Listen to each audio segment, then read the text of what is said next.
So we can tell from the pictures that NASA sending back, the Curiosity rover, the Spirit rover, the stereo sun cameras before and behind, and even if you're trawling through some of the Apollo archives, Apollo 8 was filming electromagnetically powered tentacle octopus floating between the planets and stuff like that. You just could not fail to recognize that even deep space is full of life. It's like the bottom of an ocean.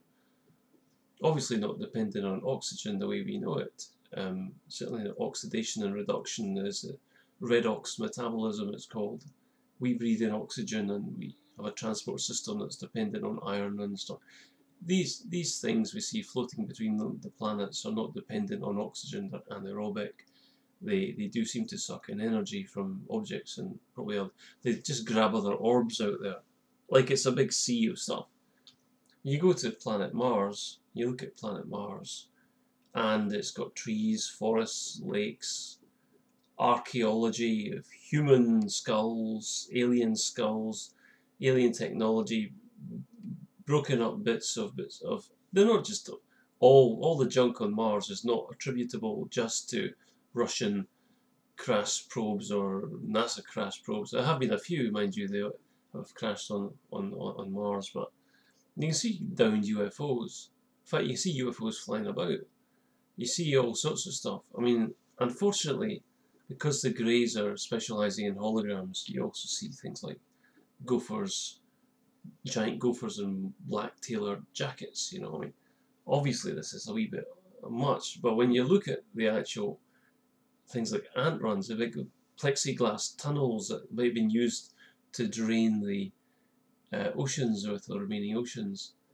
You see dinosaur bones, you see domes, and coming through the sun, you see big cubes like you see in Star Trek, the Borg and all that stuff. You really do see a picture of a very busy solar system, possibly mining out planets as well, the rings of Saturn.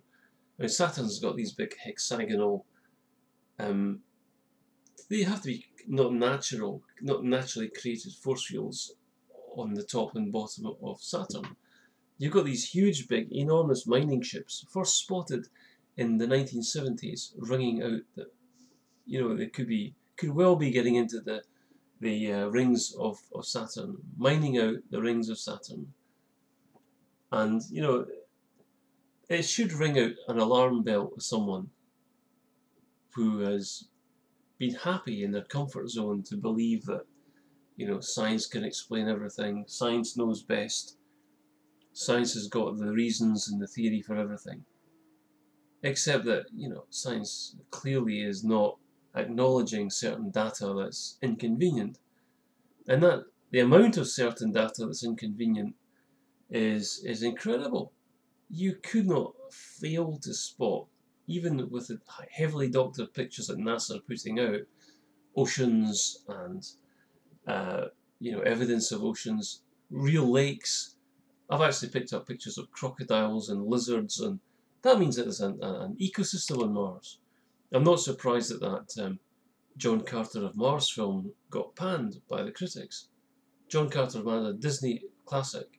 I thought it was one of the most wonderful B movies I'd ever seen. But the powers that be had decided to put out all these negative film critiques of it. John Carter of Mars is probably very close to the truth of what's been happening on Mars. Star Wars, different species running about. You've had tribes of humans there. You can tell from the human skulls. The human skulls that NASA Curiosity rover isn't even curious enough to sort of look at. Human skulls, there's humanoid skulls, there's humanoid technology, there's all sorts of stuff. All these different tribes on Mars. It could well be that Mars is a planet just absolutely teeming with life.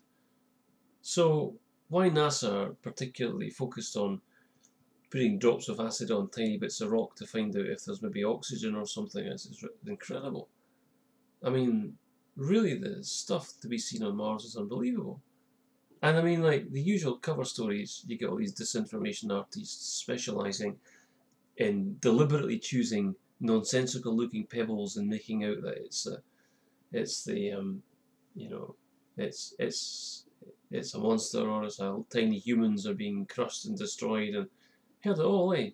So at the end of the day, you just got to say to yourself, Mars teeming with life, bye bye Drake equation, bye bye Fermi paradox.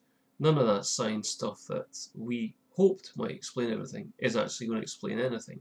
And at the end of the day, be very glad that the universe is abundantly teeming with life, and including our own solar system. Goodness knows, even in the spaces between the planets, deep space, even the deep space between the planets is full of abundant, self-empowered, powered life. Well, it's not self-empowered because it's actually having to predate on other life forms in order to feed, but there's an ecosystem even in deep space. I mean, just be very thankful that we might have a long way to go in eternity.